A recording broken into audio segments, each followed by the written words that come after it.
With Mary, Chapter 1. You see, Mary wished to be called Mary from the start. When she began talking to me in a very gentle, loving way, I recognized her to be Our Lady. From my childhood, I understood that Our Lady was Jesus' mother and a very beautiful, loving, wonderful person who had allowed Jesus to come into the world in a very simple, beautiful way. When she began talking to me, Our Lady made it quite clear that she wished me to think of her as Mary. So I always refer to her, or I usually refer to her as Mary. Her first words to me were full of gentleness and love, and an understanding which made me feel so close to her that I knew her to be true and real. Also very much bound to this vision, because she explained it to be a vision, was the understanding that God was moving very close to me through Mary, and the sense of comfort and security was there from the very beginning. Mary began to talk to me quite simply about life.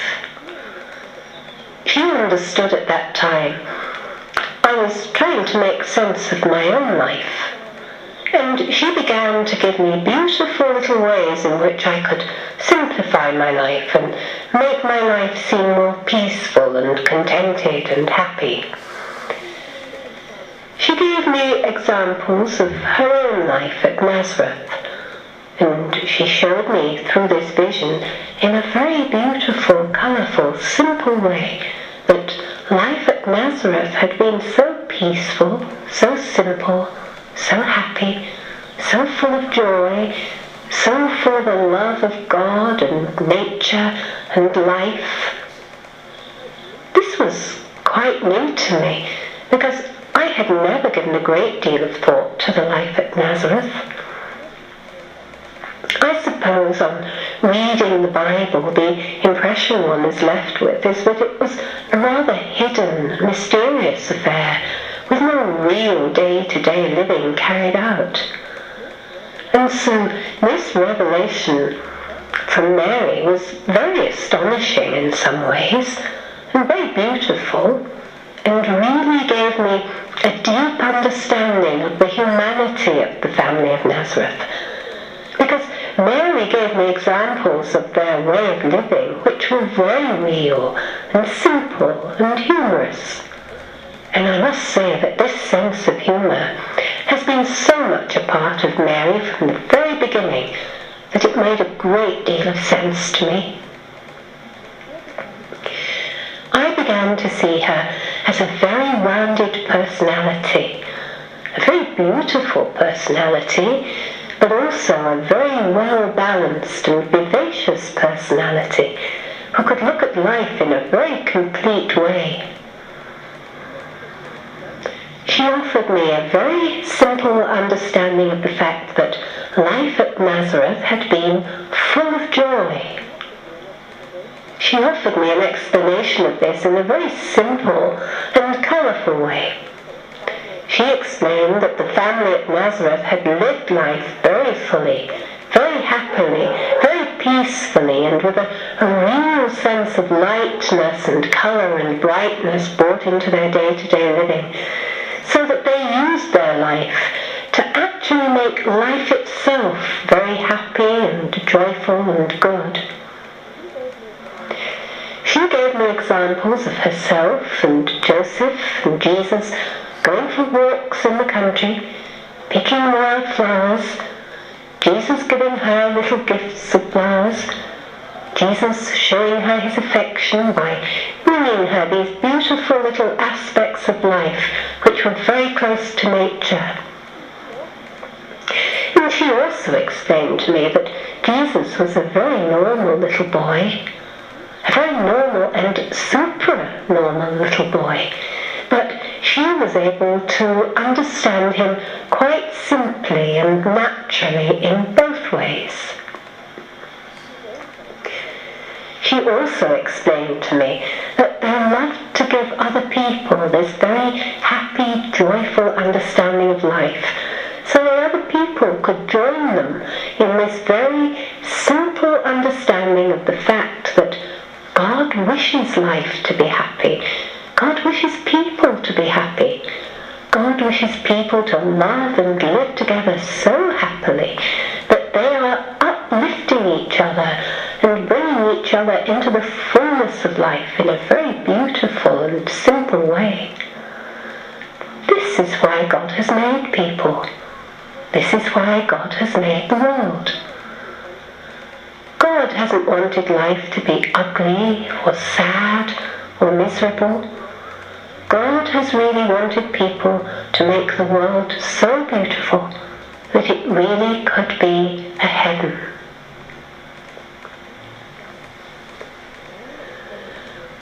Mary explained to me that at Nazareth they began to live life so perfectly and beautifully in this simple, loving interaction with each other, within the family and with their neighbours outside the family, that this developed into a very simple philosophy of life, which they tried to make their own.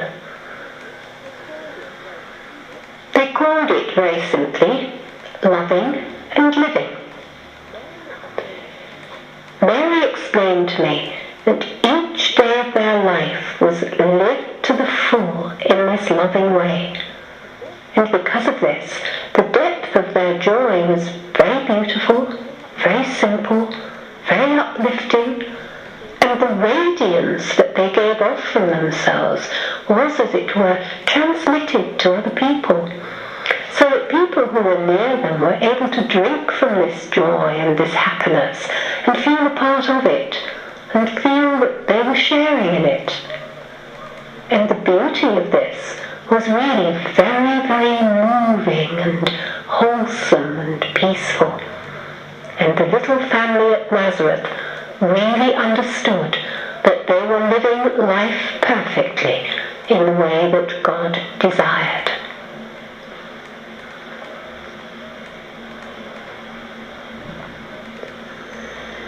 Chapter 2. Mary then began to explain to me that her life really needed to be understood as a way of life, which God wanted people to understand in a very simple, clear way.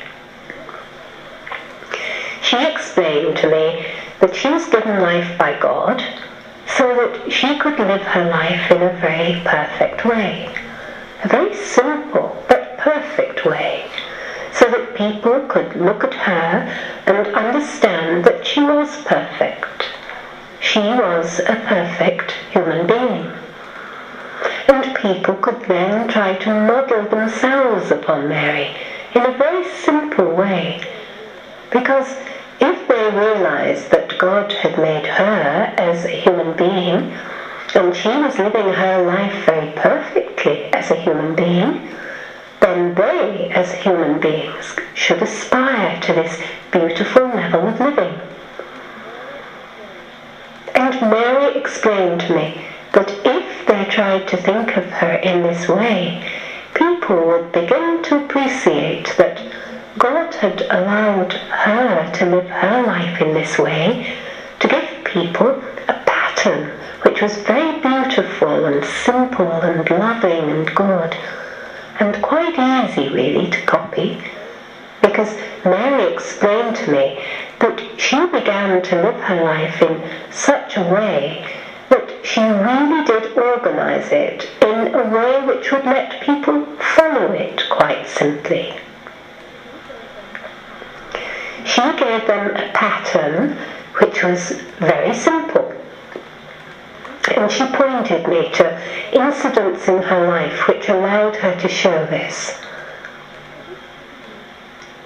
For this she used examples from the Rosary and showed me that at the Annunciation she entered into a very deep bond with God. She made a special pact with God that she she would try to love him so fully and deeply, in such a loving, dedicated way, that through her he would be able to let people see himself.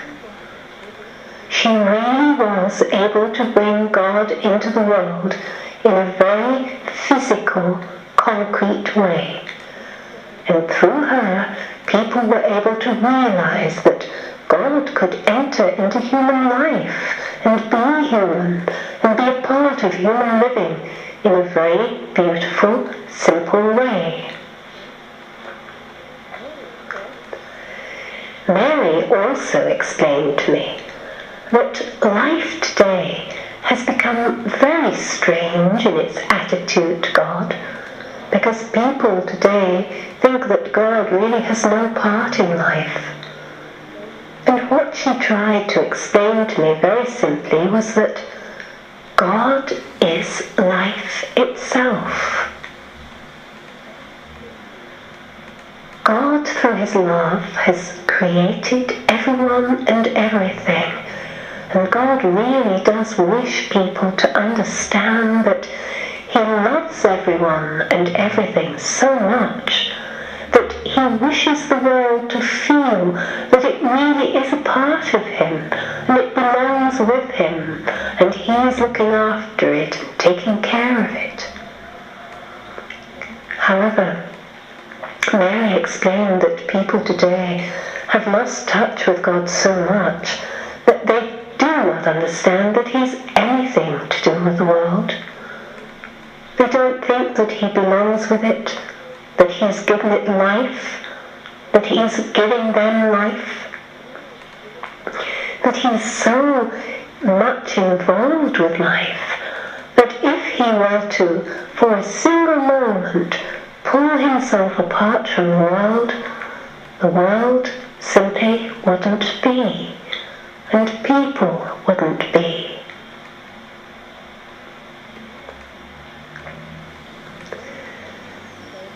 Now Mary tried to explain this to me in a very simple way, and I increasingly understood that she really cared so deeply for the world and for the people in the world and for each individual in the world that we were not understanding this enormous love, this enormous depth of love and compassion and desire to help people. We were simply ignoring it.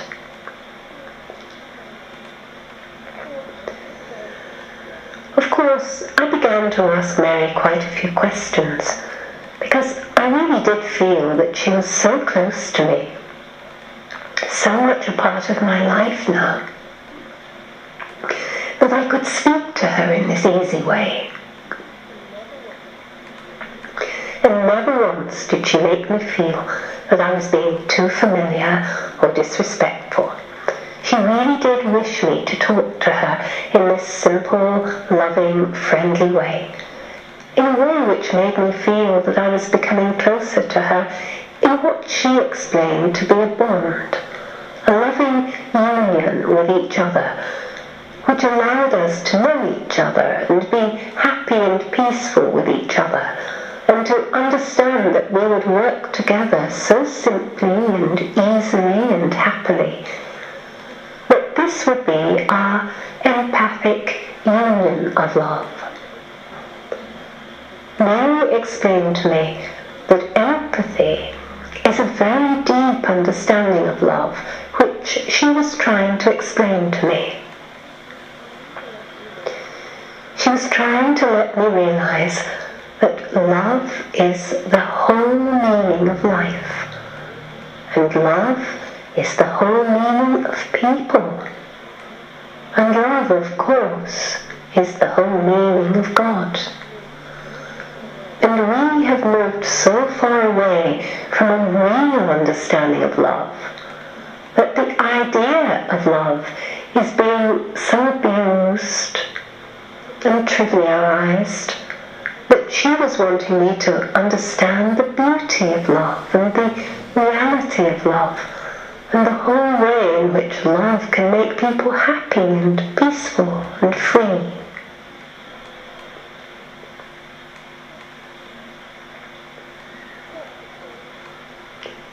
Chapter 3.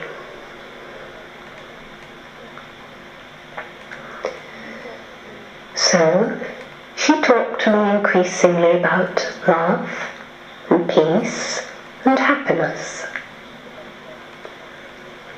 I began to understand that she was trying to let me see this in a very clear way so that I could begin to offer this understanding to other people. She explained to me that if I could do this, then I would be working with her in a very beautiful way to help her in her enormous task of bringing the world into a simple understanding of God's love and His desire to save it from everything that was making it unhappy. So each day, Mary would talk to me about love and about goodness and happiness and peace. Gradually, I understood that Mary was giving me a very clear picture of what life should be and what life was not achieving and what people were not achieving. She explained to me very simply that people really were making such a mess of life that life on earth was becoming extremely unhappy. People were becoming extremely unhappy, and the world was losing its sense of direction and balance. She asked me to understand that God is understanding all of this, and God wishes to help people. But God, because He has created people to be very free, knows that He has to allow them to make their own mistakes. Because if He allows them to make their own mistakes, He is allowing them to develop their own life in a free way. I was rather puzzled by this because I know that God has given people free will. But my worry, if you could call it a worry, was that God must have been able to organize people in some other way than this. Mary explained to me, though, that God really understood this to be the best way. Because within this whole idea of free will, God knew that people would eventually understand that they could use their free will in a perfect way. And if God had created people without free will, then they would never come to this understanding, and they would never really fulfill themselves. Mary explained that God has allowed people to be very free because He loves them very deeply. And He loves them so deeply that He wants them to understand for themselves the real meaning of love. If He hadn't given them freedom, then they would never really come to an understanding of love by themselves, because it would be something that God was imposing on them. And Mary explained that finally people would understand very clearly why all this terrible mess that people have got themselves into had to be. She also explained to me, however, that if people would only begin to look at life in a more simple way, they would begin to understand this mess, and they would begin to make inroads into sorting the mess out.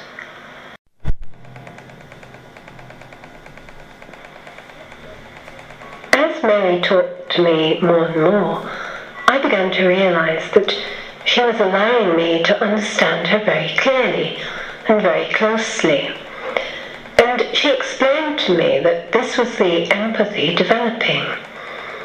The more she talked to me, and the more I understood her, and the more we related to each other in this easy dialogue, which was happening now every day, then I would realize that she is so close to me that we could never really be apart. She would never ever let me be apart from her. She would be close to me, she would help me, she would guide me, she would take care of me, she would protect me. And this feeling of closeness, this bond of love became so strong that I began to understand very, very clearly that Mary was a part of my life which could never be obliterated. This gave me a deep feeling of peace, and I really must explain peace here as a sense of belonging, a sense of calmness and security, a sense of knowing that someone is with you so strongly that they are holding you tightly in their arms and shielding you from everything that is detrimental to you. And you are responding to this in such a secure way that you know yourself to be completely belonging with this feeling. This feeling is a part of you, and you're a part of it. And the absolute understanding of it is your sense of oneness and wholeness and completeness, and a deep, deep understanding of happiness.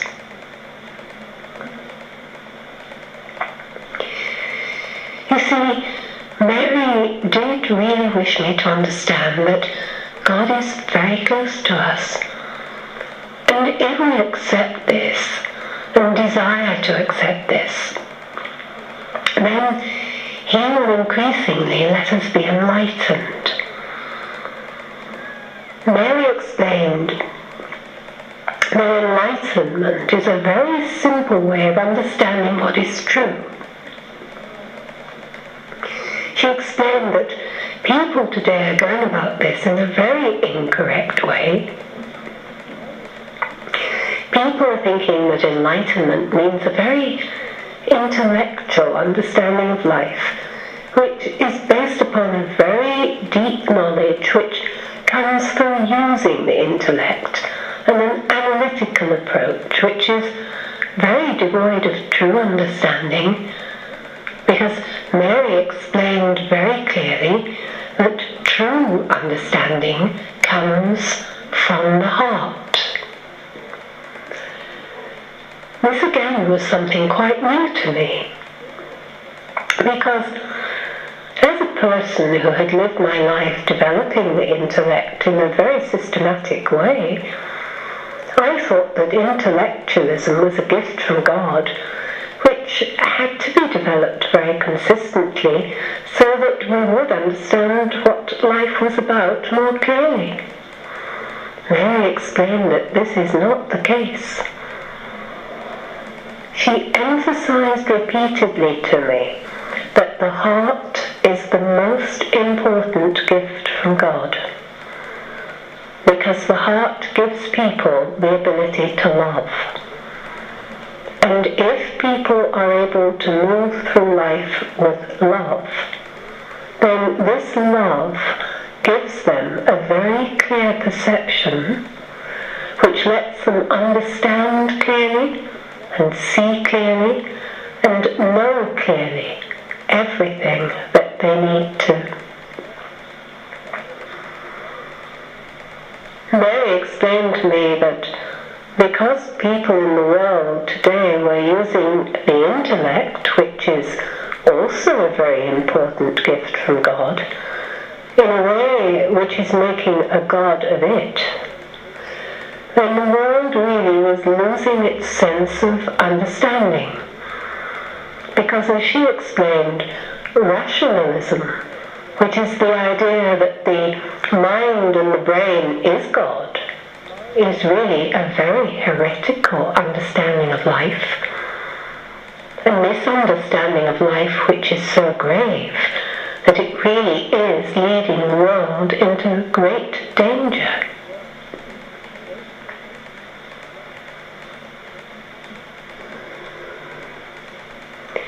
Chapter 4. Mary explained to me that people have lost this understanding of love because people are not using their heart in a correct way. This is why she, through her many messages, has tried to convey the importance of the heart. Jesus has tried to convey the importance of the heart to people, and they have linked it very clearly with love. Mary was explaining to me that this idea of the heart has become once again so trivialized and manipulated and over-sentimentalized that people really do look down on the idea of love and the heart. Or else, she explained, they make it into a melodramatic misunderstanding which links to fantasy so stupidly that there is no realism here, no reality. Mary explained to me that the heart really is the core of our being. It is connected very closely to our soul, and it allows us not only to function in a physiological way, which gives us life and vitality, but it also lets us be moved in our emotional life in a way which is very real and deep and true. If we open our heart to love, Mary explained, we are moving so deeply into a clear understanding of life that we begin to see life in a different way. We begin to see the things that are important to life, the things that are important to our own life, the life of each other. And we begin to live life in a way which is good and meaningful and peaceful. Because Mary explained that when people use their heart in a daily way of living, then they really are entering into a much deeper and more enlightened appreciation of life, which begins to let them understand that life is really very simple. Life should be very simple. And there is no need whatsoever to make life more complicated by intellectualizing it in an over-exaggerated way, or using the mind to overanalyze and dissect and dry up everything that should be very apparent to us from using our intellect very simply to link it with the heart. And let us become much more attuned to a loving way of living, which is making use of life in a sensible way.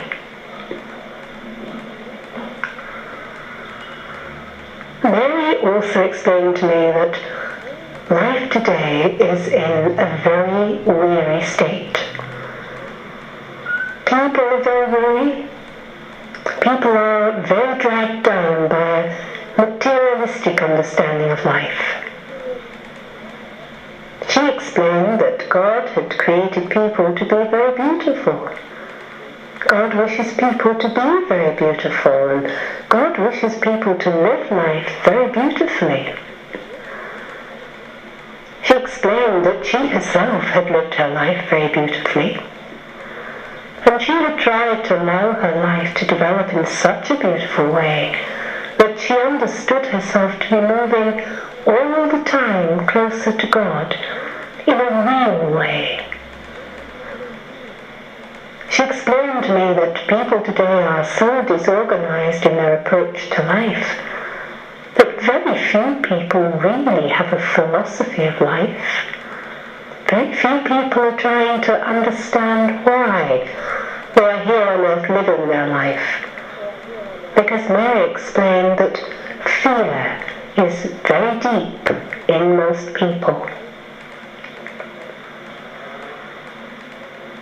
People today are very weighed down with a sense of fear. She explained that this is a very deep psychological problem which most people are becoming more and more obsessed with.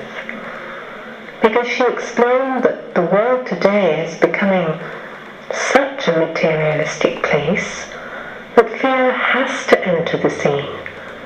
Because materialism is an understanding of life which makes people think that life is bound to everything that is material.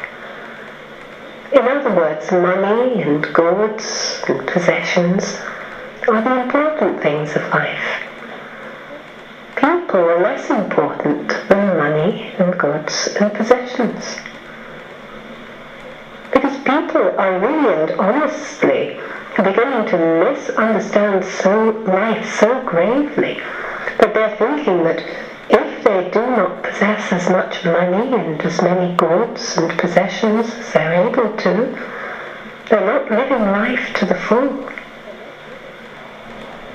Mary explained that this is a very real attitude which is dragging people down today so dreadfully, but they're losing any simple, true, happy, peaceful, free philosophy of life.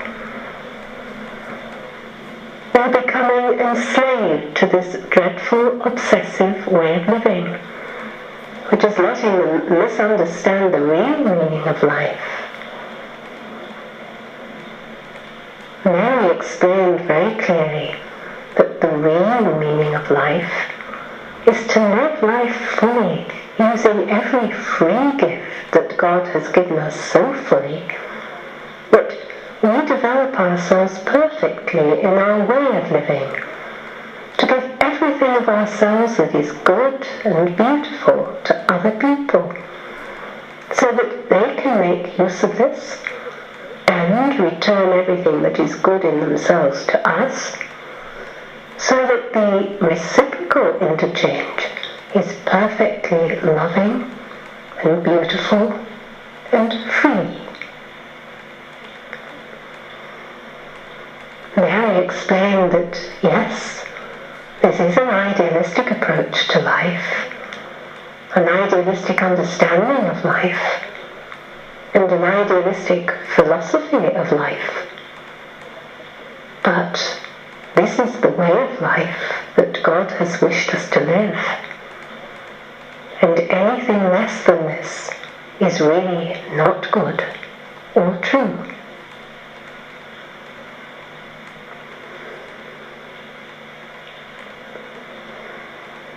Mary also explained that the world today is in great need of a true vitality, because she explained that it is very depleted in energy.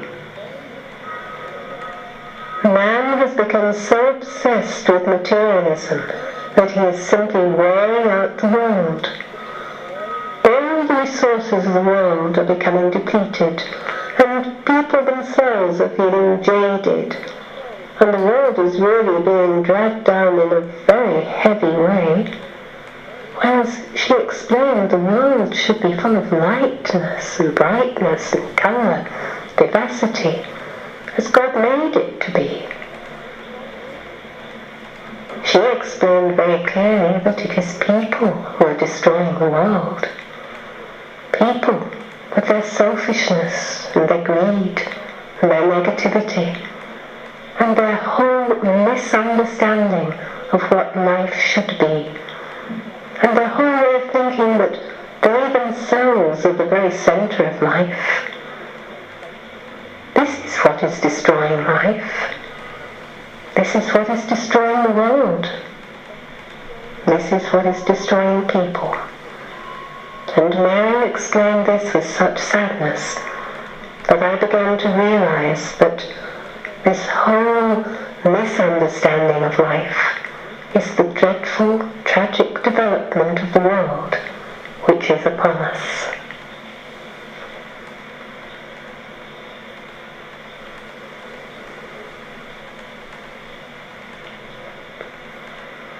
Chapter 5. You see, Mary was explaining to me that life was becoming so dreadfully misunderstood as life, that people were no longer entering into life in any kind of real way.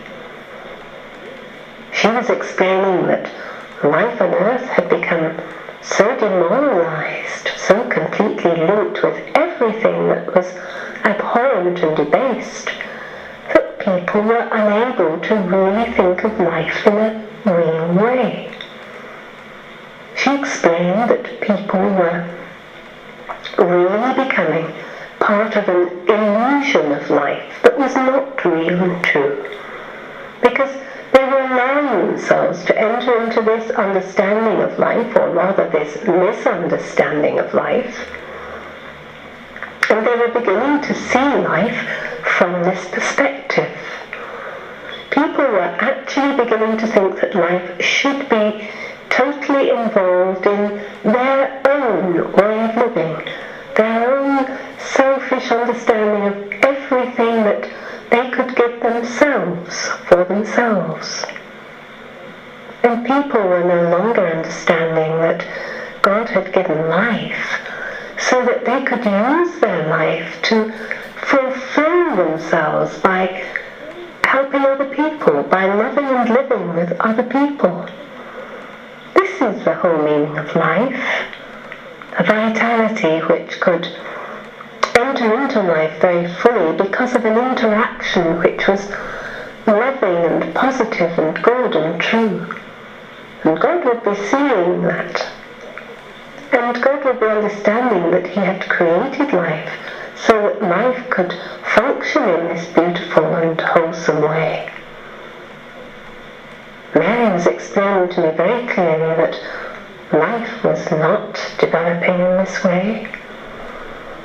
People were becoming so introverted in their way of living that they were really despoiling life and letting life sink into an apathetic understanding of itself, which was devoid of the energy and vitality and the wholesome momentum of love that should be building the world into a really beautiful world. This picture became increasingly clear because Mary was letting me understand that people were really not understanding that they were living their life in this way.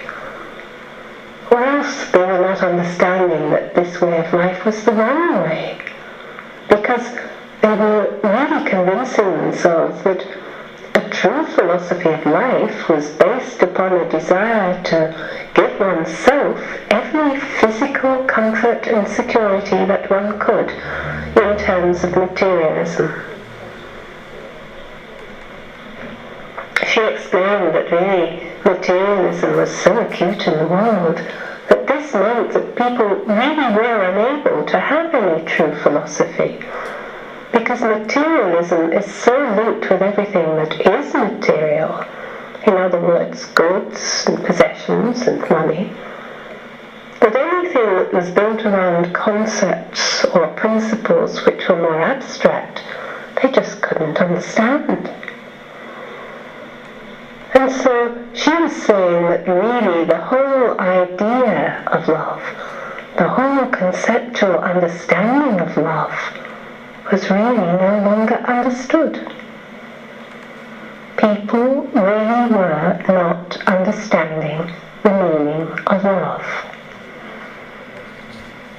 People were not understanding that love was the meaning of life, and that if they were unable to love, if they were unable to bring love into life, then life would increasingly become diminished.